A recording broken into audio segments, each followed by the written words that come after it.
ಕನ್ನಡ ಎತ್ಕೊಳ್ಳಿ.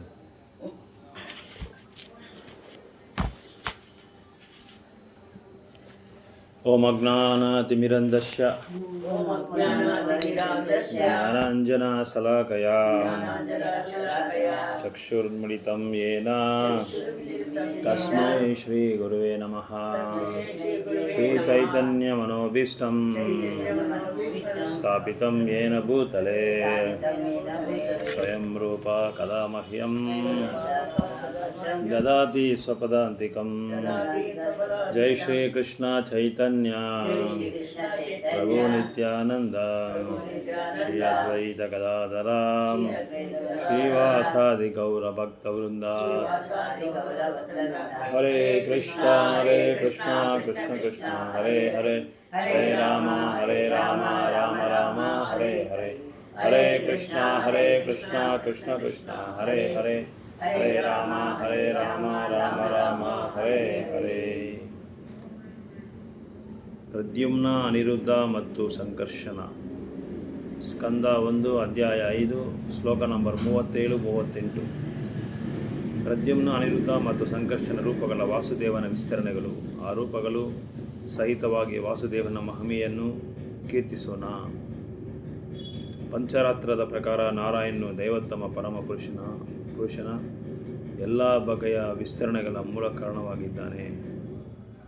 ಈ ವಿಸ್ತರಣೆಗಳೇ ಯಾವಂದರೂ ವಾಸುದೇವ, ಸಂಕರ್ಷಣ, ಪ್ರದ್ಯುಮ್ನ ಮತ್ತು ಅನಿರುದ್ಧ. ವಾಸುದೇವ ಮತ್ತು ಸಂಕರ್ಷಣರು ಮಧ್ಯಭಾಗದ ಎಡಬಲಗಳಿದ್ದಾರೆ. ಪ್ರದ್ಯುಮ್ನ ಸಂಕರ್ಷಣ ಬಲಭಾಗಕ್ಕೂ ಮತ್ತು ಅನಿರುದ್ಧನ ವಾಸುದೇವನ ಎಡಭಾಗಕ್ಕೂ ಇದ್ದಾರೆ. ಹೀಗೆ ಚತುರ್ಮೂರ್ತಿಗಳು ಸ್ಥಾಪಿತರಾಗಿದ್ದಾರೆ. ಅವರು ಸ್ವಾಮಿ ಶ್ರೀಕೃಷ್ಣನ 4 ಸಹಾಯಕರು, ಸದಾ ಸನ್ನಿಹಿತರಾಗಿರುವ ಚತುರ್ಮೂರ್ತಿಗಳು. ಸೊ ಇಲ್ಲಿ 4 ವಿಸ್ತರಣೆ ಬಗ್ಗೆ ಮಾತಾಡ್ತಾ ಇದ್ದಾರೆ. ವಾಸುದೇವ, ಪ್ರದ್ಯುಮ್ನ, ಅನಿರುದ್ಧ, ಸಂಕರ್ಷಣ ಇವ್ರ ಬಗ್ಗೆ ಮಾತಾಡ್ತಾ ಇದ್ದಾರೆ. ಪ್ರದ್ಯುಮ್ನ, ಅನಿರುದ್ಧ ಮತ್ತು ಸಂಕರ್ಷಣ ಇವರೆಲ್ಲ ವಾಸುದೇವ ವಿಸ್ತರಣೆಗಳು ಅಂತ ಹೇಳ್ತಾ ಇದ್ದಾರೆ. ನಾವು ಇದಕ್ಕೆ ಹಿಂದೆ ನೋಡಿದ್ದೀರಿ. ಕೃಷ್ಣನ ವಿಸ್ತರಣೆ ಬಲರಾಮನು ಇವ್ರನ್ನ ವಿಸ್ತರಣೆ ಮಾಡ್ಕೊತಾರೆ. ವಾಸುದೇವನಾಗಿ ವಿಸ್ತರಣೆ ಮಾಡ್ಕೊತಾರೆ. ವಾಸುದೇವ ಏನು ಮಾಡ್ತಾರೆ, ಪ್ರದ್ಯುಮ್ನ, ಅನಿರುದ್ಧ ಮತ್ತು ಸಂಕರ್ಷಣ ವಿಸ್ತರಣೆ ಮಾಡ್ಕೊತಾರೆ. ಅವ್ರು ವಿಸ್ತರಣೆ ಮಾಡ್ಕೊಂಡು ಈ ರೂಪಗಳೆಲ್ಲ ಯಾರು ಅಂದರೆ ಸಹಿತವಾಗಿ ವಾಸುದೇವನ ಮಹಿಮೆ. ಈ ವಾಸುದೇವನ ಮಹಿಮೆ ಇದು. ಸೊ ವಾಸುದೇವನಿಗೆ ಇವರೆಲ್ಲ ಸಹಾಯವಾಗಿರ್ತಾರೆ. ಇವರೆಲ್ಲರೂ 4 ಜನನೂ ಎಡಗಡೆ ಬಂದು ವಾಸುದೇವ ಮತ್ತು ಸಂಕರ್ಷಣ ಮಧ್ಯಭಾಗದಲ್ಲಿರ್ತಾರೆ. ವಾಸುದೇವ ಮತ್ತು ಸಂಕರ್ಷಣ ಎಡಭಾಗದಲ್ಲಿರ್ತಾರೆ. ಪ್ರದ್ಯುಮ್ನ, ಸಂಕರ್ಷಣ, ಅನಿರುದ್ಧ ವಾಸುದೇವನಿಗೆ ಬಲಭಾಗ ಇರ್ತಾರೆ, ಬಲಕಡೆ ಇರ್ತಾರೆ. ಮೇಲಿನ ಶ್ಲೋಕವು ಪ್ರಣವ ರೂಪವಾದ ಓಂಕಾರದಿಂದ ಆರಂಭವಾಗುವ ವೈದಿಕ ಸ್ತೋತ್ರ ಅಥವಾ ಮಂತ್ರ. ಈ ಮಂತ್ರವು ಓಂ ನಮೋ ಧೀಮಹಿ ಮೊದಲಾಗಿ ಅಲೌಕಿಕ ಸುತ್ತಿಯಿಂದ ಸ್ಥಾಪಿತವಾದದ್ದು. ಸೊ ಮೇಲೆ ಈ ಶ್ಲೋಕ ಬಂದು ಯಾವುದರಿಂದ ಬಂದಿರೋದಂದರೆ ಓಂಕಾರದಿಂದ ಬಂದಿರೋದು ಅಂತ ಹೇಳ್ತಾರೆ. ಈ ಓಂ ಅನ್ನೋದು ಯಾರಂದರೆ ಭಗವಂತನ ಒಂದು ಪ್ರತಿನಿಧಿ. ಅಕ್ಷರದಲ್ಲಿ, ಮಂತ್ರದಲ್ಲಿ ಭಗವಂತನ ಓಂ ಅಂತ ಭಗವಂತನೇ ಭಗವಂತನ ಶಕ್ತಿ ಅದರಲ್ಲಿದೆ ಓಂ ಅಂತ. ಅದಕ್ಕೆ ಅದರಿಂದಲೇ ಶುರು ಮಾಡಬೇಕು. ಇವಾಗ ಹೋಮ ಯಜ್ಞ ಮಾಡಲಿ ಓಂ ಅಂತ ಹೇಳಿದ್ರೆ ಮಾಡೋಕ್ಕೆ ಆಗಲ್ಲ. ನೀವು ಗಣಪತಿ ಆದರೂ ಮಾಡ್ಬೋದು, ನೀವು ನರಸಿಂಹನಾದ ಮಾಡ್ಬೋದು, ಯಾರನ್ನ ಮಾಡ್ಬೋದು. ಅದು ಓಮಿಂದನೇ ಸ್ಟಾರ್ಟ್ ಆಗುತ್ತೆ. ಯಾರಿಗೆ ಮಾಡಿದ್ರೆ ಓಂ ನಮೋ ಅಂತದ ಹೇಳ್ತಾರೆ.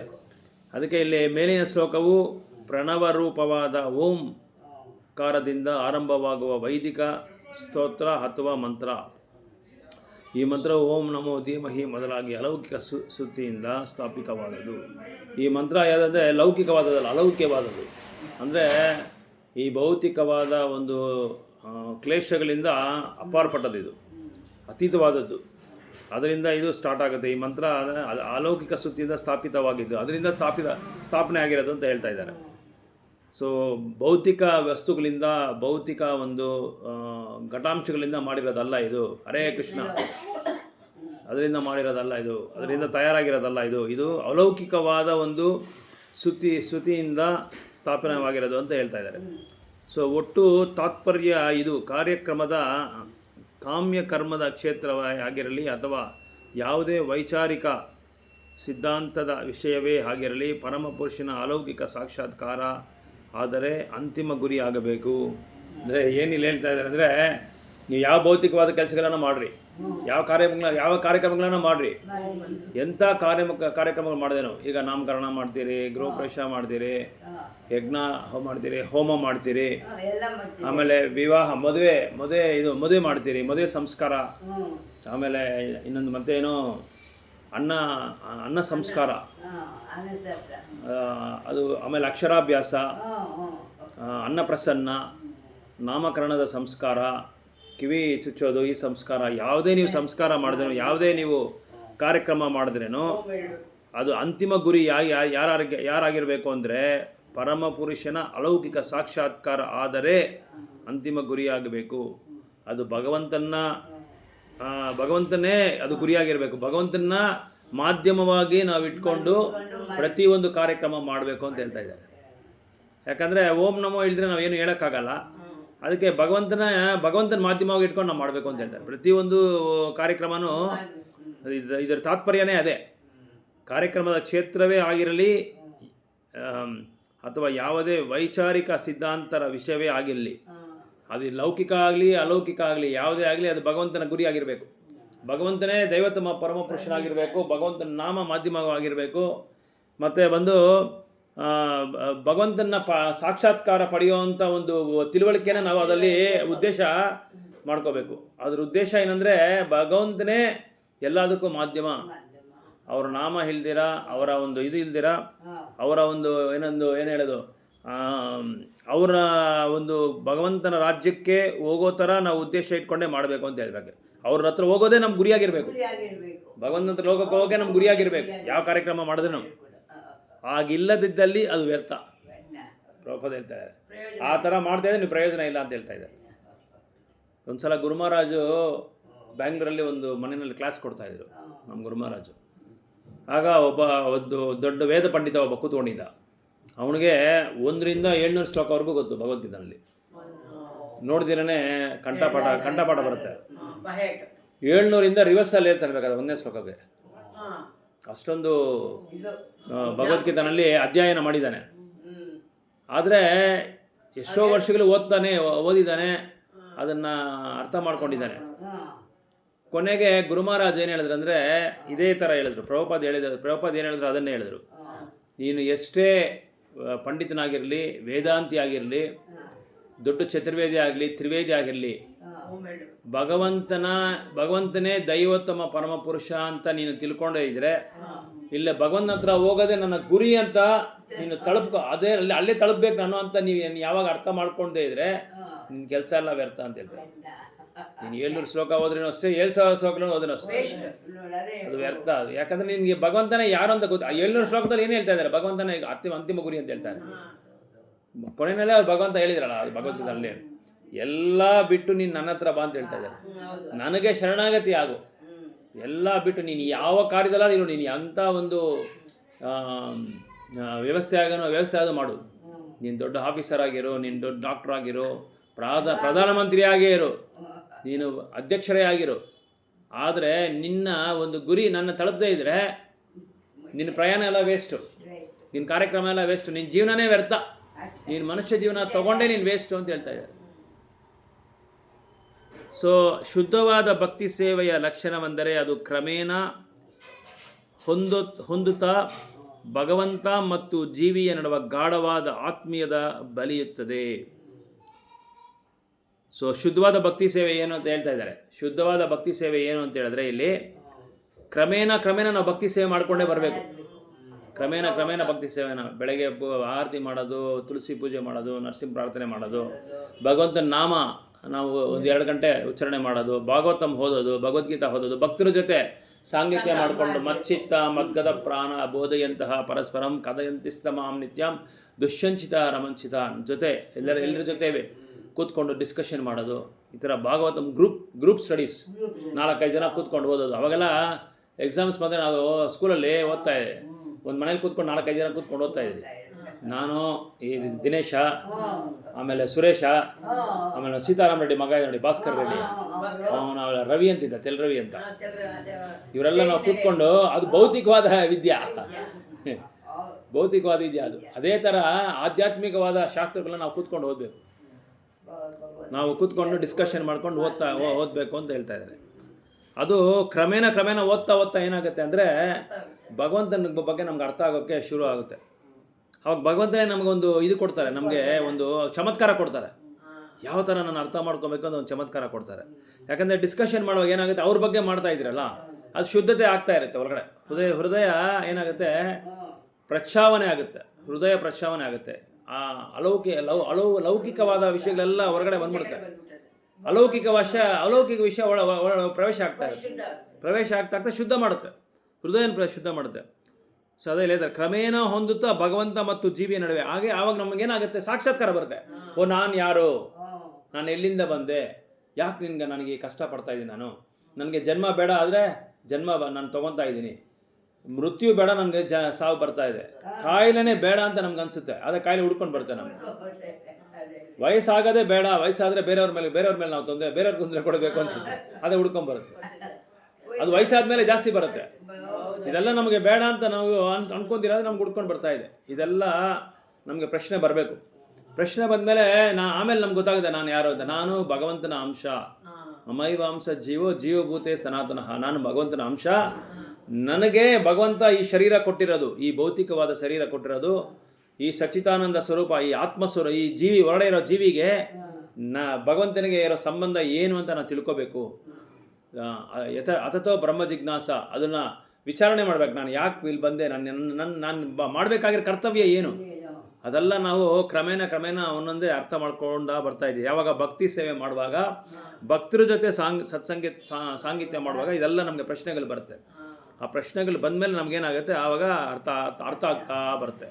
ಆವಾಗ ಆತ್ಮೀಯತೆ ಬೆಳೀತದೆ. ನಮಗೆ ಆತ್ಮದ ಬಗ್ಗೆ ಆತ್ಮ ಸಾಕ್ಷಾತ್ಕಾರ ಆಗ್ತಾ ಇರುತ್ತೆ. ಆತ್ಮದ ಜ್ಞಾನದ ಬಗ್ಗೆ ನಮಗೆ ಬೆಳೀತಾ ಇರುತ್ತೆ. ಜ್ಞಾನ ಇದು ತಿಳುವಳಿಕೆ ಬರ್ತಾ ಇರುತ್ತೆ. ನಾರದರು ಇದನ್ನು ತಮ್ಮ ಸ್ವಂತ ಅನುಭವದ ಮೂಲಕ ವಿವರಿಸಿದ್ದಾರೆ. ಭಗವಂತನನ್ನು ಕುರಿತು ಅಂಥ ಅಲೌಕಿಕ ಭಕ್ತಿಯ ಮುನ್ನಡೆದು ಭಗವಂತನ ಪ್ರೇಮ ಸೇವೆಯನ್ನು ಸಾಧಿಸುವುದರಲ್ಲಿ ಕೊನೆ ಮುಟ್ಟುತ್ತದೆ. ಸೊ ಈ ಥರ ಮಾಡ್ತಾ ಇರುವಾಗ ಏನಂತ, ಇವರೇನು ನಾರದರು ತನ್ನ ಸ್ವಂತ ಅನುಭವದಿಂದ ಹೇಳ್ತಾ ಇದ್ದಾರೆ. ಆ ಭಕ್ತಿ ವೇದಾಂತಿಗಳೆಲ್ಲ ಬಂದರು ಅವ್ರ ಮನೆಗೆ, ಅವರ ಇದಕ್ಕೆ ಆಶ್ರಮಕ್ಕೆ. ಇವ್ರ ತಾಯಿ ಸೇವೆ ಮಾಡ್ಕೊಂಡಿದ್ರು. ಇವರೇನು ಮಾಡಿದ್ರು, ಅದು ಉತ್ತಿಷ್ಠ ತೊಗೊಂಡ್ರು, ಮತ್ತು ಅವರ ಇದು ಸೇವೆ ಮಾಡಿದ್ರು. ಅವ್ರಿಗೆ ಅವ್ರು ಅವ್ರ ಭಾಗವತ ಉಪನ್ಯಾಸ ಕೊಡ್ತಾ ಶ್ರವಣ ಮಾಡಿದ್ರು. ಇದೆಲ್ಲ ಎಲ್ಲಿ ಕೊನೆ ಮುಟ್ಟುತ್ತೆ ಅಂದರೆ ಪ್ರೇಮ ಸೇವೆಯನ್ನು ಕೊನೆ ಮುಟ್ಟುತ್ತೆ. 9 ವಿಧವಾದ ಭಕ್ತಿ ಸೇವೆಗಳಿದೆ. ಅದು ಆದೋ ಶ್ರದ್ಧಾ, ಅದು ಸಾಧು ಸಂಘ, ಭಜನ ಕ್ರಿಯಾ, ಅನರ್ಥ ನಿವೃತ್ತಿ ಅಂತ ಲಾಸ್ಟ್ ಕೊನೆಯವರೆಗೂ ಪ್ರೇಮ ಸೇವೆವರೆಗೂ ಇದು ಕೊನೆ ಮುಟ್ಟುತ್ತೆ ಅಂತ ನಾರದರು ತನ್ನ ಸ್ವಂತ ಅನುಭವದಿಂದ ಹೇಳ್ತಾ ಇದ್ದಾರೆ. ಈ ಪ್ರೇಮವು ಲೌಕಿಕವಾದ ವೈವಿಧ್ಯಪೂರ್ಣವಾದ ಬೇರೆ ಬೇರೆ ರಸಗಳಿಂದ ಕೂಡಿದೆ. ಇಂಥ ಭಕ್ತಿ ಸೇವೆಯ ಮಿಶ್ರರೂಪದಲ್ಲಿಯೂ ನಡೆಯುತ್ತದೆ. ಎಂದರೆ ಕಾಮ್ಯಕರ್ಮ ಮತ್ತು ಬಗೆಯ ಊಹಾತ್ಮಿಕ ಚಿಂತನೆಗಳ ಜೊತೆಗೆ ನಡೆಯುತ್ತದೆ. ಈ ಪ್ರೇಮ ಭಕ್ತಿಯನ್ನು ನಾವು ಮಾಡ್ತಾ ಇರುವಾಗ, ಭಕ್ತಿ ಸೇವೆ ಮಾಡ್ತಾ ಇರುವಾಗ ನಮಗೇನಾಗುತ್ತೆ, ಬೇರೆ ಬೇರೆ ಕಾಮ್ಯಕರ್ಮಗಳೆಲ್ಲ ಬರ್ತದೆ, ನಮ್ಗೆ ಬೇರೆ ಬೇರೆ ಆಸೆಗಳೆಲ್ಲ ಬರುತ್ತೆ. ಬೇರೆ ಆಸೆಗಳು ಬರ್ತದೆ. ಅದು ಅನುಭವಿಸೋಣ, ಇದು ಅನುಭವಿಸೋಣ, ಅಲ್ಲೋಗೋಣ, ಇಲ್ಲೋಗೋಣ, ಅವ್ರ ಜೊತೆ ಹೋಗೋಣ, ಇವ್ರ ಜೊತೆ ಹೋಗೋಣ. ಇಂದ್ರಿಯ ಆಸೆಗಳು, ಇಂದ್ರಿಯ ಭೋಗ ಮಾಡೋದಕ್ಕೆ ಆಸೆ ಬರ್ತಾ ಇದೆ. ಆದರೆ ಅವಾಗೇನು ಮಾಡ್ಬೇಕು ನಾವು, ಇಂಥ ಭಕ್ತಿ ಸೇವೆ ಮಿಶ್ರರೂಪ, ಅದು ಮಿಶ್ರಮ ಭಕ್ತಿ. ಆ ಭಕ್ತಿನಲ್ಲಿ ಎಲ್ಲ ಮಿಶ್ರಮ ಆಗಿದೆ. ನಾವು ಇಲ್ಲಿ ಭಾಗವತ ಓದ್ತಾ ಇರ್ತೀರಿ, ಭಗವಂತ ನಾಮ ಜಪನೂ ಮಾಡ್ತಾ ಇರ್ತೀರಿ, ಭಕ್ತರ ಜೊತೆನೂ ಸೇರ್ತಾ ಇದ್ದೀರಿ, ಆದರೆ ಬೇರೆ ಕಡೆನೂ ಹೋಗ್ತಾ ಇರ್ತೀರಿ, ಬೇರೆ ಕೆಲಸಗಳು ಮಾಡ್ತಾ ಇರ್ತೀರಿ, ಭಗವಂತನ ಸಂಬಂಧ ಇಲ್ಲದಿದ್ದ ಎಲ್ಲ ಕಾರ್ಯಕ್ರಮಗಳು ಮಾಡ್ತಾ ಇರ್ತೀರಿ. ಇದೆಲ್ಲ ಜೊತೆಗೆ ಬರ್ತಾ ಇರುತ್ತೆ ಭೌತಿಕ ಸೇವೆಗೆ. ಆವಾಗ ಏನು ಮಾಡಬೇಕು ಅಂದರೆ, ಸೂತ ಮುನಿಗಳು ತಮ್ಮ ಗುರುಗಳ ಮೂಲಕ ಪಡೆದ ಸಿದ್ಧಿಯ ರಹಸ್ಯ ಭಾಗಕ್ಕೆ ಸಂಬಂಧಿಸಿ ಶೌನಕಾದಿ ಶ್ರೇಷ್ಠ ಋಷಿಗಳ ಒಂದು ಪ್ರಶ್ನೆ ಎತ್ತಿದರಷ್ಟು, ಆದರೆ 33 ಲಕ್ಷ ಅಕ್ಷರಗಳಿಂದ ಕೂಡಿದ ಈ ಮಂತ್ರ ಪಠನದ ಮೂಲಕ ಇಲ್ಲಿ ವಿವರಿಸಲಾಗಿದೆ. 33 ಈ ಮಂತ್ರವು ಭಗವಂತನೋ ಅಥವಾ ಅವನ ಸ್ವಾಂಶ ವಿಸ್ತರಣಗಳಾದ ಚತುರ್ಮೂರ್ತಿಗಳನ್ನು ಸಂಬೋಧಿಸಿದ್ದು. ಇದರ ಕೇಂದ್ರ ಮೂರ್ತಿಗಳು ಶ್ರೀಕೃಷ್ಣನೇ, ಏಕೆಂದರೆ ಸಮಗ್ರ ವಿಸ್ತರಣಗಳ ಅವನ ಸಹಾಯಕರು ಮಾತ್ರ. ಉಪದೇಶದ ಅತ್ಯಂತ ಆಪ್ತ ಅಂಶವೆಂದರೆ ದೈವೋತ್ತಮ ಪರಮಪುರುಷ ಶ್ರೀಕೃಷ್ಣನ ಮಹಿಮಗಳು ಅವನ ಇತರ ಸ್ವಾಂಶ ವಿಸ್ತರಣೆಗಳಿಂದ ವಾಸುದೇವ ಸಂಕರ್ಷಣ ಪ್ರದ್ಯುಮ್ನ ಮತ್ತು ಅನಿರುದ್ಧ ಜೊತೆಗೆ ಸ್ತುತಿಸಬೇಕು ಮತ್ತು ಸ್ಮರಿಸಬೇಕು. ಈ ವಿಸ್ತರಣೆಗಳೇ ವಿಷ್ಣು ತತ್ವ ಅಥವಾ ಶಕ್ತಿ ತತ್ವಗಳೆಂಬ ಇತರ ಎಲ್ಲ ಸತ್ಯಗಳ ಮೂಲ ಮೂರ್ತಿಗಳು. ಸೊ ಇಲ್ಲಿ ಹೇಳ್ತಾ ಇದ್ದಾರೆ 33 ಅಕ್ಷರಗಳಿಂದ ಕೂಡಿದ ಈ ಮಂತ್ರ ಪಠನ ಮೂಲಕ ಇಲ್ಲಿ ವಿವರಿಸಲಾಗಿದೆ. ಸೂತ ಮುನಿಗಳು ಇವ್ರನ್ನ ಕೇಳ್ತಾ ಇದ್ದಾರೆ. ಸೌನಕ ಋಷಿಗಳು ಅದು ಅದಲ್ಲ, ಅದು ಬೇರೆ. ಇದು ಈ ಶ್ಲೋಕ, ಇದು ಇಲ್ಲಿ 1 2 3 4 5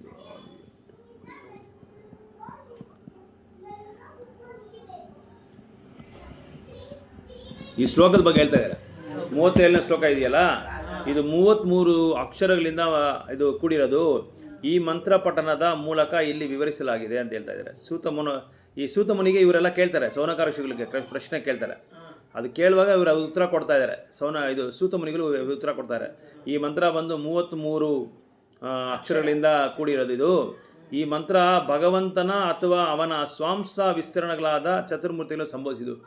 ಈ ಮಂತ್ರ ಏನು ಅಂತ ಹೇಳಿದ್ರೆ, ಕೃಷ್ಣನ ಅವರ ಸ್ವಾಂಶ ಅಂದರೆ ಅವ್ರ ವಿಸ್ತರಣೆ. ಯಾರೋ ವಾಸುದೇವ ಸಂಕರ್ಷಣ ಪ್ರದ್ಯುಮ್ನ ಅನಿರುದ್ಧ, ಇವರೆಲ್ಲ ಭಗವಂತನ ವಿಸ್ತರಣೆ. ಸ್ವಾಂಶ ಇದು ಏತೇ ಚಂಸ ಕಳಾಪುಂಸ, ಭಗವಂತನ ಒಂದು ಬಲರಾಮನ ವಿಸ್ತರಣೆ ಮಾಡ್ತಾರೆ. ಬಲರಾಮ್ ಇವ್ರನ್ನ ವಿಸ್ತರಣೆ ಮಾಡ್ಕೊತಾರೆ. ಸ್ವಾಂಶ ಇವರು, ಅವ್ರ ವಿಸ್ತರಣೆ. ಕೃಷ್ಣನ ವಿಸ್ತರಣೆ ಇವರೆಲ್ಲ ಈ 4 ಚತುರ್ಮೂರ್ತಿಗಳು. ಇದು 33 ಅಕ್ಷರ. ಇದು ಈ ಮಂತ್ರನ ನಾವು ಸಂಬೋಧಿಸ್ತಾ ಇದೆ ಈ ಶ್ಲೋಕ. ಇದರ ಕೇಂದ್ರ ಮೂರ್ತಿ, ಇದಕ್ಕೆ ಯಾರು ಅಂದರೆ ಸೆಂಟ್ರ್ ಯಾರು ಅಂದರೆ ಕೃಷ್ಣನೇ. ಇವರು ಎಲ್ಲಿಂದ ಬರ್ತಾರೆ? ಬಲರಾಮ್ನಿಂದ ಬರ್ತಾರೆ. ಬಲರಾಮ್ನ ಎಲ್ಲಿಂದ ಬರ್ತಾರೆ? ಕೃಷ್ಣನಿಂದ ಬರ್ತಾರೆ. ಅದಕ್ಕೆ ಕೃಷ್ಣನೇ ಇದಕ್ಕೆ ಕೇಂದ್ರ ಅಂತ ಹೇಳ್ತಾ ಇದ್ದಾರೆ. ಈ ಶ್ಲೋಕ ನಾವು ಓದಿದ ಶ್ಲೋಕ, ಈ ಪ್ರದ್ಯುಮ್ನ ಅನಿರುದ್ಧ ವಾಸುದೇವ ಅವರೆಲ್ಲ ಇದು ಈ ಮಂತ್ರವು ಭಗವಂತನ ಅಥವಾ ಆತನ ಸ್ವಾಂಶ ವಿಸ್ತರಣೆಯಿಂದ ಬಂದಿರೋದು ಅಂತ ಹೇಳ್ತಾ ಇದ್ದಾರೆ. ಈ ಚತುರ್ಮೂರ್ತಿಗಳು ಯಾರು ಅಂದರೆ ಭಗವಂತನ ಸ್ವಾಂಶ, ಅವ್ರ ವಿಸ್ತರಣೆಯಿಂದ ಬಂದಿರೋದು ಇದು ಅಂತ ಹೇಳ್ತಾ ಇದ್ದಾರೆ. ಇದರ ಕೇಂದ್ರ ಮೂರ್ತಿ, ಯಾಕಂದರೆ ಸಮಗ್ರ ವಿಸ್ತರಣೆಗಳು ಅವನ ಸಹಾಯಕರ ಮಾತ್ರನೇ. ಎಲ್ಲ ನೀವು ಎಲ್ಲಿ ಭಗವಂತನ ವಿಷ್ಣು ತತ್ವಗಳು ಎಲ್ಲಿದೆಯೋ ಅದೆಲ್ಲ ನೋಡಿದ್ರೆ ನಾವು ಕೊನೆ ಕೃಷ್ಣನ ಜ್ಞಾಪಕ ಬರ್ಬೇಕು. ನಮಗೆ ನರಸಿಂಹ ಕೃಷ್ಣನ ಜ್ಞಾಪಕ ಬರಬೇಕು, ದಾಮೋದರ ಕೃಷ್ಣನ ಜ್ಞಾಪಕ ಬರಬೇಕು, ಚೈತನ್ಯ ಮಹಾಪ್ರಭು ಕೃಷ್ಣನ ಜ್ಞಾಪಕ ಬರಬೇಕು. ಯಾಕಂದರೆ ಅವರೇ ಮೂಲ ಅವರೇ. ಅದಕ್ಕೆ ಇದಕ್ಕೆಲ್ಲ ಮೂಲ ಅವರೇ, ಇದಕ್ಕೆಲ್ಲ ಕೇಂದ್ರ ಅವರೇ ಅಂತ ಹೇಳ್ತಾ ಇದ್ದಾರೆ. ಸೊ ಅವನ ಸಹಾಯ ಇಲ್ಲಾಂದರೆ ಏನೂ ಮಾಡೋಕ್ಕಾಗಲ್ಲ. ಅವನ ಸಹಾಯಕರು ಮಾತ್ರ. ಉಪದೇಶದ ಅತ್ಯಂತ ಆಪ್ತ ಅಂಶವೆಂದರೆ ದೈವೋತ್ತಮ ಪರಮಪುರುಷ ಶ್ರೀಕೃಷ್ಣನ ಮಹಿಮೆಗಳು ಅವನ ಇತರ ಸ್ವಾಂಶ ವಿಸ್ತರಣೆಗಳಿಂದ ವಾಸುದೇವ ಸಂಕರ್ಷಣ ಪ್ರದ್ಯುಮ್ನ ಮತ್ತು ಅನಿರುದ್ಧಗೆ ಜೊತೆಗೆ ಸ್ತುತಿಸಬೇಕು ಮತ್ತು ಸ್ಮರಿಸಬೇಕು. ಸೊ ಕೃಷ್ಣನ ನಾಮನೂ ಹೇಳಬೇಕು, ಜೊತೆಗೆ ನಾವು ಇವ್ರ ನಾಮನೂ ಹೇಳಬೇಕು ಅಂತ ಹೇಳ್ತಾ ಇದ್ದಾರೆ. ಇವ್ರ ನಾಮನೂ ನಾವು ಉಚ್ಚಾರಣೆಯನ್ನು ಮಾಡಬೇಕು, ಸ್ಮರಣೆಯನ್ನು ಮಾಡ್ಕೊಬೇಕು. ಯಾರ್ದು? ವಾಸುದೇವ ಸಂಕರ್ಷಣ ಪ್ರದ್ಯುಮ್ನ ಅನಿರುದ್ಧ. ಸೊ ಈ ವಿಸ್ತರಣೆಗಳು ವಿಷ್ಣು ತತ್ವ ಅಥವಾ ಶಕ್ತಿ ತತ್ವಗಳೆಂಬ ಇತರ ಎಲ್ಲ ಸತ್ಯಗಳ ಮೂಲಮೂರ್ತಿಗಳು. ಇದು ವಿಷ್ಣು ತತ್ವ ಮತ್ತು ಶಕ್ತಿ ತತ್ವ, ಅದರಿಂದ ಎಲ್ಲ ಸತ್ಯಗಳು ಮೂಲಮೂರ್ತಿಗಳು ಅಂತ ಹೇಳ್ತಾ ಇದ್ದಾರೆ. ಇವರು ಮೂಲಮೂರ್ತಿಗಳು ಅಂತ ಹೇಳ್ತಾ ಇದ್ದಾರೆ. ಸೊ ಇದು 38ನೇ ಶ್ಲೋಕದಲ್ಲಿ ಏನಾದರೆ, ಭೌತಿಕ ರೂಪವಿಲ್ಲದೆ ದೈವೋತ್ತಮ ಪರಮಪುರುಷನಾದ ವಿಷ್ಣುವನ್ನು ಯಾರು ದಿವ್ಯ ಶಬ್ದದ ರೂಪದಲ್ಲಿ ಪೂಜಿಸುವರೋ ಅವರೇ ಅವನನ್ನು ವಾಸ್ತವಿಕವಾಗಿ ಕಂಡ ವ್ಯಕ್ತಿಗಳು ಅಂತ ಹೇಳ್ತಾ ಇದ್ದಾರೆ. ಭಗವಂತನ ನಾಮದಿಂದ ಭಗವಂತನ ರೂಪ ನೋಡ್ತಿರಲ್ವಾ, ಅವನೇ ಉತ್ತಮವಾದ ವ್ಯಕ್ತಿ ಅಂತ ಹೇಳ್ತಾ ಇದ್ದಾರೆ ಇಲ್ಲಿ. ಯಾರಿಗಂದ್ರೆ ಮಾಯಾವಾದೀಸ್ ಕೇಳ್ತಾ ಇದ್ದಾರೆ. ಮಾಯಾವಾದೀಸ್ ಬಂದು ಭಗವಂತನ ರೂಪ ಇಲ್ಲ, ಆಮೇಲೆ ಕಲ್ಪನೆ ಮಾಡಿ ಅವ್ರು ಹೇಳೋದು ಜಾಸ್ತಿ. ಈ ಜ್ಞಾನಿಗಳೆಲ್ಲ ಏನು ಮಾಡ್ತಾರೆ, ಅವರ ಸ್ವಂತ ವಾಕ್ಯಗಳು ಕೊಡ್ತಾ ಇರ್ತಾರೆ. ಶಾಸ್ತ್ರದಲ್ಲಿ ಏನಿದೆ ಅದನ್ನ ನೋಡಲ್ಲ, ಓದಲ್ಲ. ಅವರ ಏನೇನು ಮನಸ್ಸು ತೋಚುತ್ತೋ ಅದನ್ನು ಕಲ್ಪನೆ ಮಾಡಿ ಹೇಳ್ತಾ ಇರ್ತಾರೆ. ನಮ್ಮ ಇಂದ್ರಿಯಗಳೆಲ್ಲವೂ ಲೋಕ ಪದಾರ್ಥಗಳಿಂದ ಸೃಷ್ಟಿಯಾದಂಥವು. ನಮ್ಮ ಇಂದ್ರಿಯಗಳೆಲ್ಲ ಭೌತಿಕವಾದದ್ದು. ನಮ್ಮ ಈ ಪಂಚೇಂದ್ರಿಯಗಳೆಲ್ಲ ಭೌತಿಕ ಶಕ್ತಿಯಿಂದ ಬಂದಿರೋದು, ಭೌತಿಕ ಪದಾರ್ಥಗಳಿಂದ ಬಂದಿರೋದು ಅಂತ ಹೇಳ್ತಾ ಇದ್ದಾರೆ. ಅಪರಿಪೂರ್ಣವಾದ ಈ ಇಂದ್ರಿಯಗಳು ಸ್ವಾಮಿ ವಿಷ್ಣುವನ್ನು ಅಲೌಕಿಕ ರೂಪವನ್ನು ಗ್ರಹಿಸಲು ಸಮರ್ಥವಾಗಿಲ್ಲ. ಈ ಇಂದ್ರಿಯಗಳಿಂದ ನಾವು ಭಗವಂತನ ಪಡೆಯೋಕ್ಕಾಗಲ್ಲ. ಯಾಕಂದರೆ ಇದು ಭೌತಿಕವಾದದ್ದು. ಇದರಲ್ಲಿ ಅಲೌಕಿಕವಾದ ಪದಾರ್ಥಗಳಿಲ್ಲ, ಲೌಕಿಕವಾದ ಪದಾರ್ಥಗಳಿದೆ, ಆಧ್ಯಾತ್ಮಿಕ ಇಲ್ಲ, ಬರೀ ಭೌತಿಕವಾದ ಇಂದ್ರಿಯಗಳು. ಯಾಕಂದರೆ ನಮ್ಮ ಕಣ್ಣು ಯಾವಾಗಲೂ ಭಗವಂತನ ನೋಡುತ್ತೆ ಅಂತ ಹೇಳೋಕ್ಕಾಗಲ್ಲ. ಒಳ್ಳೆ ಹುಡುಗಿ ನೋಡ್ತಾ ಇರ್ತೀರಿ, ಒಳ್ಳೆ ಹುಡುಗ ನೋಡ್ತಾ ಇರ್ತೀರಿ, ಒಳ್ಳೆ ಅಂದವಾದ ಒಂದು ಬಿಲ್ಡಿಂಗ್, ದೊಡ್ಡದು 20 ಅಂತಸ್ತು ಬಿಲ್ಡಿಂಗ್ ಹಿಂಗೆ ಕೀಳಗಡೆಯಿಂದ ಮೇಲೆ ನೋಡ್ತಾ ಇರ್ತೀರಿ. ಯಾರಾದರೂ ಒಡವೆ ಹಾಕೊಂಬಂದು ಅದನ್ನ ನೋಡ್ತಾ ಇರ್ತೀರಿ, ಎಲ್ಲ ನೋಡ್ತೀರಿ. ಭೌತಿಕವಾದದ್ದು ಇಂದ್ರಿಯ ಭೋಗಕ್ಕೆ, ಇಂದ್ರಿಯ ಭೋಗಕ್ಕೆ ಏನೇನೆಲ್ಲ ಅದು ಇದಾಗುತ್ತೋ ಅದಕ್ಕೆಲ್ಲ ದಾರಿ ತೋರಿಸುತ್ತೆ. ಕಿವಿನೂ ಅಷ್ಟೇ, ನಾವು ಭಗವಂತನ ಬಗ್ಗೆನೇ ಕೇಳಲ್ಲ, ಎಲ್ಲ ಕೇಳ್ತೀವಿ. ಅವ್ರ ಬಗ್ಗೆ ಕೇಳ್ತಾ ಇರ್ತೀವಿ. ಏನೋ ಒಂದು ಸೌಂಡ್ ಶಬ್ದ ಬಂದರೆ ಏನಂತ ಹೊರಗಡೆ ಹೋಗಿ ನೋಡ್ತೀರಿ, ಏನಪ್ಪ ಅದು ಶಬ್ದ ಅಂತ. ಆ ಥರ ನಮ್ಮ ಇಂದ್ರಿಯಗಳು ಬಂದು ಈ ಇಂದ್ರಿಯಗಳಿಂದ, ಇಂಥ ಭೌತಿಕವಾದ ಇಂದ್ರಿಯಗಳಿಂದ ಭಗವಂತನ ನಾವು ಪಡೆಯೋಕ್ಕಾಗಲ್ಲ ಅಂತ ಹೇಳ್ತಾ ಇದ್ದಾರೆ. ಅಪರಿಪೂರ್ಣವಾದ ಇಂದ್ರಿಯಗಳ ಸ್ವಾಮಿ ವಿಷ್ಣುವನ್ನು ಅಲೌಕಿಕ ಅರ್ಥ ಮಾಡ್ಕೊಳಕ್ಕಾಗಲ್ಲ, ಸಮರ್ಥವಾಗಿಲ್ಲ ಅಂತ ಇದೆ.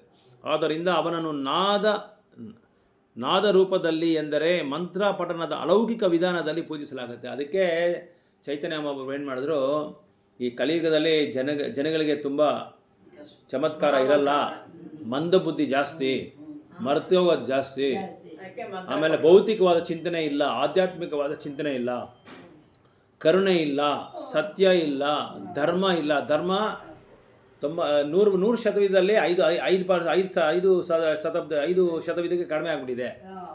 ಅದಕ್ಕೆ ಧರ್ಮ ಇಲ್ಲ, ಸತ್ಯ ಇಲ್ಲ, ಕರುಣೆ ಇಲ್ಲ, ಅನುಕಂಪ ಇಲ್ಲ, ಮಮತೆ ಇಲ್ಲ. ಅದರಿಂದ ಕ್ರಮೇಣ ಇದು ಕಡಿಮೆ ಆಗ್ತಾ ಇರುತ್ತೆ. ಅದಕ್ಕೆ ನೀವು ನಾಮರೂಪದಲ್ಲಿ ನೀವು ಭಗವಂತನ ನೋಡಿ, ಮಂತ್ರ, ಯಾಕಂದರೆ ಮಂತ್ರ ಸರಳವಾಗಿ ಎಲ್ಲರೂ ಉಚ್ಚರಿಸ್ಬೋದು, ಜಪ ಮಾಡ್ಬೋದು. ಅದರಿಂದ ನೀವು ನಾಮದಲ್ಲಿ ನೋಡಿ ಅಂತ ಭಗವಂತನಿಗೆ ಅಂತ ಹೇಳ್ತಾ ಇದ್ದಾರೆ. ಆದ್ದರಿಂದ ಅವನ ನಾಮರೂಪದಲ್ಲಿ ಅಲೌಕಿಕ ವಿಧಾನದಲ್ಲಿ ಪೂಜಿಸಲಾಗುತ್ತೆ. ನಮ್ಮ ಅಪರಿಪೂರ್ಣ ಇಂದ್ರಿಯಗಳ ಅನುಭವಕ್ಕೆ ನಿಲುಕದ ಯಾವುದೇ ವಸ್ತುವನ್ನು ನಾದರೂಪದಲ್ಲಿ ಪೂರ್ಣವಾಗಿ ಗ್ರಹಿಸಲು ಸಾಧ್ಯ. ಬಹಳ ದೂರದಿಂದ ಧ್ವನಿಯನ್ನು ಕೇಳಿಸುತ್ತಿರುವ ವ್ಯಕ್ತಿ ನಮ್ಮ ವಾಸ್ತವ ಅನುಭವಕ್ಕೆ ಬರುತ್ತಾನೆ. ಲೌಕಿಕವಾಗಿ ಇದು ಸಾಧ್ಯವಿರವಾಗಿ ಆಧ್ಯಾತ್ಮಿಕವಾಗಿ ಏಕೆ ಸಾಧ್ಯವಿಲ್ಲ? ಅಂದರೆ ಈಗ ಎಲ್ಲೋ ದೂರ ಹೋಗ್ತಾ ಇದ್ದಾರೆ, ಅವ್ರು ಕರೀತಾರೆ, ಕೃಷ್ಣ ಬರ ಇಲ್ಲ, ರಾಮ ಬರ ಇಲ್ಲ ಅಂತ ಹೇಳ್ತೀರಿ. ಆ ಸೌಂಡ್ ಕೇಳಿದ ತಕ್ಷಣ ತಿರುಗಿ ನೋಡ್ತಾನೆ ಅವನು. ಭೌತಿಕವಾದ ವಿಷಯಗಳಲ್ಲಿ ಏನೋ ನಾವು ಏನೋ ಕಾರ್ಯಕ್ರಮ ಯಾರನ್ನೋ ಕರಿಬೇಕಂದ್ರೆ ಚಕ್ಕಂದು ಅವ್ನು ತಿರುಗಿ ನೋಡ್ತಾನೆ. ಇನ್ನು ಆಧ್ಯಾತ್ಮಿಕದಲ್ಲಿ ಯಾಕೆ ಅದರಲ್ಲಿ ಯಾಕೆ ಮಂತ್ರ ಪ್ರಭಾವ ಇರಲ್ಲ? ಖಂಡಿತ ಪ್ರಭಾವ ಇರುತ್ತೆ ಅಂತ ಹೇಳ್ತಾ ಇದ್ದಾರೆ. ಅದೇ ಇಲ್ಲಿ ಹೇಳ್ತಾ ಇದ್ದಾರೆ, ಯಾಕೆ ಸಾಧ್ಯವಿಲ್ಲ? ಲೌಕಿಕವಾಗಿ ಇದು ಸಾಧ್ಯವಾಗಿರುವಾಗ ಆಧ್ಯಾತ್ಮಿಕವಾಗಿ ಯಾಕೆ ಆಗುತ್ತೆ? ಅದೇ ನಾವು ಬೇರೆ ಥರ ಕರಿತೀರಿ, ಉದ್ದೇಶ ಬೇರೆ ಆದ್ರೂ ಭಗವಂತನ ನಾಮದಲ್ಲಿ ಇದಿದೆ, ಶಕ್ತಿ ಇದೆ, ಪವರ್ ಇದೆ. ಬಹಳ ದೂರದಿಂದ ಧ್ವನಿಯನ್ನು ಕೇಳಿಸುತ್ತಿರುವ ವ್ಯಕ್ತಿ ನಮ್ಮ ವಾಸ್ತವ ಅನುಭವಕ್ಕೆ ಬರ್ತಾನೆ. ಎಲ್ಲೋ ದೂರದಿಂದ ಅವನು ಕರೆದ ಕೂಡ ನಮ್ಮ ಅನುಭವಕ್ಕೆ ಬಂದ್ಬಿಡ್ತಾನೆ. ಅವನು ನಮ್ಮ ತಿರುಗಿ ನೋಡ್ತಾನೆ. ಹಾಗಿರುವಾಗ ಯಾಕೆ ಲೌಕಿಕವಾಗಿ ಆಗಿರುವಾಗ ಆಧ್ಯಾತ್ಮಿಕವಾಗಿ ಯಾಕಾಗಲ್ಲ? ಅದಕ್ಕೆ ನೀವು ನಾಮ ಹೇಳಿ ಅಂತ ಹೇಳ್ತಾರೆ. ನಾಮ ಸಂಕೀರ್ತನ ಮಾಡಿ ಅಂತ ಹೇಳ್ತಾರೆ. ಇದು ಸತ್ಯ, ಜ್ಞಾನ, ಆನಂದಗಳ ಶುದ್ಧ ರೂಪನಾದ ಅಲೌಕಿಕ ದೇವತಮ ಪುರುಷನನ್ನು ಕುರಿತು ಅನುಭವ. ಇದು ಒಂದು ಅನುಭವ ಅಂತ ಹೇಳ್ತಾ ಇದ್ದಾರೆ. ಅದಕ್ಕೆ ನಾಮರೂಪದಲ್ಲಿ ಹೇಳಿದ್ರೆ ಭಗವಂತನ ನೀವು ಭಗವಂತನ ಅನುಭವಿಸ್ಬೋದು, ಭಗವಂತನ ನಾವು ನೋಡ್ಬೋದು, ಅರ್ಥ ಮಾಡ್ಕೋಬೋದು, ಗ್ರಹಿಸ್ಬೋದು, ಅಧ್ಯಯನ ಮಾಡ್ಬೋದು ಅಂತ ಹೇಳ್ತಾ ಇದ್ದಾರೆ. ಅಮರಕೋಶ ಅಂತ ಒಂದು ಸಂಸ್ಕೃತ ಒಂದು ಡಿಕ್ಷನರಿ ಇದೆ. ಅದರಲ್ಲಿ ವಿಶ್ವನಾಥ್ ಚಕ್ರವರ್ತಿ ಠಾಕೂರ್ ಹೇಳ್ತಾ ಇದ್ದಾರೆ. ಏನಂತ ಹೇಳ್ತಾರೆ ಅಂದರೆ, ಅಮೂರ್ತಿಕಮು ಅಂದರೆ ರೂಪ ಇಲ್ಲ ಅಂತ ಅರ್ಥ, ಮೂರ್ತಿ ಇಲ್ಲ ಅಂತ ಅರ್ಥ. ಮೂರ್ತಿ ಅಂದರೆ ರೂಪ, ವಿಗ್ರಹ, ರೂಪ ಇರೋ ವಿಗ್ರಹ. ಅಮೂರ್ತಿ ಅಂದರೆ ಮೂರ್ತಿ ಅಲ್ಲ ಅಂತ ಇರ್ತದೆ, ರೂಪ ಇಲ್ಲ ಅಂತ ಅರ್ಥ. ಎಂದ ಪದಕ್ಕೆ ಕಷ್ಟವಿಲ್ಲದೆ ಎಂದು ಅರ್ಥ ಮಾಡುತ್ತಾರೆ, ಕಷ್ಟವಿಲ್ಲದ ಎಂದು ಅರ್ಥ ಮಾಡುತ್ತಾರೆ. ಪವಿತ್ರ ಮಂತ್ರ ಅಥವಾ ದಿವ್ಯ ಶಬ್ದಗಳ ಮೂಲಕ ನಮ್ಮ ಮೂಲ ಆಧ್ಯಾತ್ಮಿಕ ಇಂದ್ರಿಯಗಳನ್ನು ಪುನರುಜ್ಜೀವಿಸಬೇಕು. ಅಂಥ ಆಧ್ಯಾತ್ಮಿಕ ಇಂದ್ರಿಯಗಳ ಮೂಲಕ ನಿತ್ಯವಾದ ಜ್ಞಾನ ಆನಂದಗಳ ದಿವ್ಯ ರೂಪಗಳನ್ನು ಅನುಭವಕ್ಕೆ ತಂದುಕೊಳ್ಳಬೇಕು. ಅಂಥ ಶಬ್ದ ಮಂತ್ರವನ್ನು ಸ್ಫಟಕದಂತೆ ನಿರ್ಮಲನಾದ ಸದ್ಗುರುವಿನ ಮೂಲಯ ನಾವು ಪಡೆಯಬೇಕು. ಗುರುವಿನ ನಿರ್ದೇಶನದ ಅನುಸಾರವಾಗಿಯೇ ಜಪವನ್ನು ಅಭ್ಯಾಸ ಮಾಡಬೇಕು. ಸೊ ಇಲ್ಲಿ ಭಗವಂತನ ನಾಮದ ಬಗ್ಗೆ ಹೇಳ್ತಾ ಇದ್ದಾರೆ. ಭಗವಂತನ ನಾಮದ ಬಗ್ಗೆ ಇದು ಅಭ್ಯಾಸ ಯಾವ ಥರ ಅಭ್ಯಾಸ ಮಾಡಬೇಕು ಅಂತ ಹೇಳ್ತಾರೆ. ಯಾಕಂದರೆ ಬೇರೆ ಯಾವುದೇ ಒಂದು ಸೇವೆಯಲ್ಲಿ ನಾವು ಭಗವಂತನ ಅರ್ಥ ಮಾಡ್ಕೊಳಕ್ಕಾಗಲ್ಲ. ನಮಗೆ ಆ ಒಂದು ಎಲಿಜಿಬಿಲಿಟಿ ಇಲ್ಲ, ಅದು ಏನಾದ್ರು ಹೇಳ್ತಾರೆ ತಗದಿ ಅಂತ ಹೇಳ್ತಾರೆ ತಮಿಳಲ್ಲಿ, ತಗದಿ ಇಲ್ಲ ಅಂತ ಹೇಳ್ತಾರೆ. ಒಂದು ಎಲಿಜಿಬಿಲಿಟಿ ಇಲ್ಲ, ಒಂದು ಕ್ವಾಲಿಫಿಕೇಷನ್ ಇಲ್ಲ, ನಮ್ಗೆ ಆ ಗುಣ ಇಲ್ಲ, ನಮ್ಮ ಹತ್ರ ಆ ಒಂದು ಚಮತ್ಕಾರ ಇಲ್ಲ, ತಿಳ್ಕೊಳ್ಳೋಷ್ಟು ಬುದ್ಧಿ ಜ್ಞಾನ ಕಡಿಮೆ, ನಮಗೆ ಆ ವಿಜ್ಞಾನ ಇಲ್ಲ. ಅದರಿಂದ ಏನು ಹೇಳ್ತಾರೆ ಅಂದರೆ, ಭಗವಂತನ ನಾಮ ಹೇಳ್ಕೊಂಡು ನೀನು ಅರ್ಥ ಮಾಡ್ಕೊ ಅಂತ ಹೇಳ್ತಾ ಇದ್ದಾರೆ ಶಬ್ದದಿಂದ. ಯಾಕಂದರೆ ಭಗವಂತ ಏನು ಹೇಳ್ತಾ ಇದ್ದಾನೆ, ನಾಮ್ನಾ ಮಕಾರಿ ಬಹುದಾದ ನಿಜ ಸರ್ವಶಕ್ತಿ ಅಂತ ಹೇಳ್ತಾ ಇದ್ದಾರೆ. ನನ್ನ ಎಲ್ಲ ಶಕ್ತಿನೂ ನಾನು ನಾಮದಲ್ಲಿ ಇಟ್ಟಿದ್ದೀನಿ. ಸೊ ನಾಮಕ್ಕೆ ಎಲ್ಲ ಶಕ್ತಿ ಇದೆ. ಅದಕ್ಕೆ ಶಬ್ದ ರೂಪದಲ್ಲಿ ಭಗವಂತ ಬಂದಿರೋದು. ಕಲಿಯುಗದಲ್ಲಿ ಶಬ್ದ, ನಾವು ಅದಕ್ಕೆ ಭಗವಂತ ನಾಮ ಉಚ್ಚಾರಣೆ ಮಾಡುವಾಗ ಸ್ವಲ್ಪ ಜೋರಾಗಿ ಹೇಳಬೇಕು.